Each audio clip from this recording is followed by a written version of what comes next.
Good morning बच्चों। Students देखिए, आज मैं आपको पाठ 1 विमल इंदु की विशाल किरणें पढ़ाने जा रही हूँ। विमल यानी ऐसा जिसके मन में कोई भी मैल ना हो, तो वो क्या होता है, या जिसका मन बिल्कुल निर्मल हो। तो देखिए, और इंदु यानी चंद्रमा। विमल मतलब तो क्या कि जिसके मन में कोई भी मैल ना हो या निर्मल, और इंदु यानी चंद्रमा। तो देखो, निर्मल चंद्रमा की विशाल किरणें, ठीक है। विशाल यानी बहुत बड़ी है ना। तो देखिए, इस पाठ में बच्चों हमें ईश्वर के बारे में बताया गया है कि किस प्रकार जो ईश्वर है वो अपनी बनाई गई चीज़ों से हमें अपनी लीला दिखाते हैं, और जो चंद्रमा है वो भी ईश्वर के द्वारा ही बनाया गया है, तो वो भी किस तरीके से हमें अपनी लीला दिखाता है। देखो, जो ये कविता है विमल इंदु की विशाल किरणें, ये जयशंकर प्रसाद द्वारा रचित है। इसके रचयिता कौन है? जयशंकर प्रसाद। देखो बच्चों, यहाँ नीचे देखेंगे आप, इसके रचयिता कौन है? जयशंकर प्रसाद। विमल मतलब निर्मल, और चंद्रमा मतलब इंदु मतलब चंद्रमा। निर्मल चंद्रमा की विशाल किरणें। अब देखो, पढ़ते हैं। विमल इंदु की विशाल किरणें प्रकाश तेरा बता रही है। कवि कहते हैं कि हे ईश्वर, निर्मल चंद्रमा की जो विशाल किरणें हैं वो आपका प्रकाश या आपकी जो रोशनी है वो हमें बता रही है। अनादि तेरी अनंत माया जगत को लीला दिखा रही है। तो कवि कहते हैं कि ईश्वर, तेरी कभी ना शुरू होने वाली और कभी ना अंत होने वाली जो ये माया है वो पूरे जगत में यानी पूरे संसार में तेरी लीला को दिखा रही है। किसके द्वारा? चंद्रमा के द्वारा। कि जब चंद्रमा की किरणें या चंद्रमा की विशाल किरणें पूरे जगत में रोशनी फैलाती है, तो उससे हमें ईश्वर की जो प्रकाश है या ईश्वर की जो रोशनी है वो हमें दिखती है, वो हमें दिखाई देती है।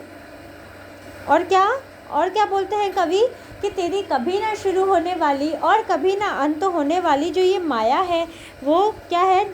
पूरे जगत भर को आपकी लीला दिखा रही है, यानी पूरे संसार में आपकी जो लीला है उसको दिखा रही है। प्रसार तेरी दया का कितना, ये देखना हो तो देखे सागर। कवि कहते हैं कि देखियो कि ईश्वर, आपने हम पे कितनी दया बरसाई है, या आपकी जो दया है वो हम पर कितनी फैली हुई है। अगर ये किसी को देखना है तो उसे सागर को यानी समुद्र को देखना चाहिए। क्यों? क्योंकि समुद्र बहुत ही ज़्यादा विशाल है। उसी तरह जो ईश्वर की हम पे कृपा है वो बहुत ही दूर दूर तक फैली हुई है, और वो उतनी ही गहरी और विशाल है। तेरी प्रशंसा का राग प्यारे तरंग मालाएं गा रही है। कवि क्या कहते हैं कि आपकी जो प्रशंसा है या आपकी जो तारीफ़ है उसका राग क्या गा रहे हैं? उसका राग लहरें गा रही है। कौन गा रही है? लहरें गा रही है। जब लहरें समुद्र में जब लहरें उमड़ती है या समुद्र में जब लहरें उठती है तो उसमें एक बहुत ही अच्छी हमें ध्वनि सुनाई देती है, और जब आप उसको सुनेंगे तो आपको ध्वनि बहुत ही अच्छी लगेगी। तो कवि कहता है कि जो वो गीत है, जो लहरें गा रही है, वो ईश्वर की प्रशंसा कर रही है। किसकी प्रशंसा कर रही है? ईश्वर की प्रशंसा कर रही है, और ईश्वर की प्रशंसा करने के लिए ही लहरें आवाज़ करती है और हमें वो प्यारी ध्वनि सुनाती है। तुम्हारा स्मित हो जिसे निरखना वो देख सकता है चंद्रमा को। स्मित मतलब बच्चों, यहाँ पर देखिए स्मित लिखा हुआ है, इसका मतलब क्या है? मुस्कान। तो कवि कहते हैं कि अगर तुम्हारी जो ये मुस्कान है ये किसी को देखनी है तो वो चंद्रमा को यानी चाँद को देख सकता है, क्योंकि जब आप चंद्रमा को देखेंगे तो वो बहुत ही ज़्यादा चमकता हुआ दिखाई देता है, और हमें उसे देखकर लगता है मानो चंद्रमा बहुत ही प्रसन्न है। तो ईश्वर कहते हैं कि जब हम चंद्रमा को तो कवि कहते हैं कि जब हम चंद्रमा को देखते हैं तो उसमें हमें लगता है मानो ईश्वर की हंसी दिखाई दे रही हो। तो इसमें कवि कहते हैं कि अगर किसी को आपकी मुस्कान देखनी है तो वो चंद्रमा को देखे। तुम्हारे हंस की धुन में नदियाँ निनाद करती ही जा रही है।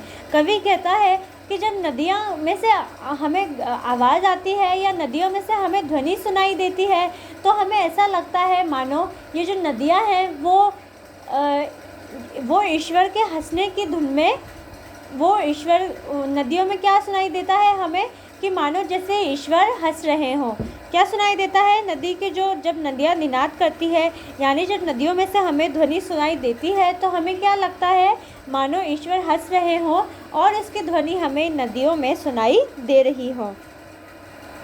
जो तेरी होवे दया दया निधि, कि जो भी तेरा हो जाता है, दया निधि मतलब बहुत दया करने वाला, कि हे दया करने वाले ईश्वर, जो भी आपका हो जाता है तो पूर्ण होता ही है मनोरथ, कि हे दया निधि, जो भी आपका हो जाता है उसकी कैसी भी मनोकामना हो वो अवश्य ही पूरी होती है। सभी ये कहते पुकार करके यही तो आशा दिला रही है, कि सभी जो लोग हैं उनको यही लगता है कि अगर कोई ईश्वर यानी ईश्वर की शरण में चला जाए तो उसकी सारी मनोकामना पूर्ण हो जाती है।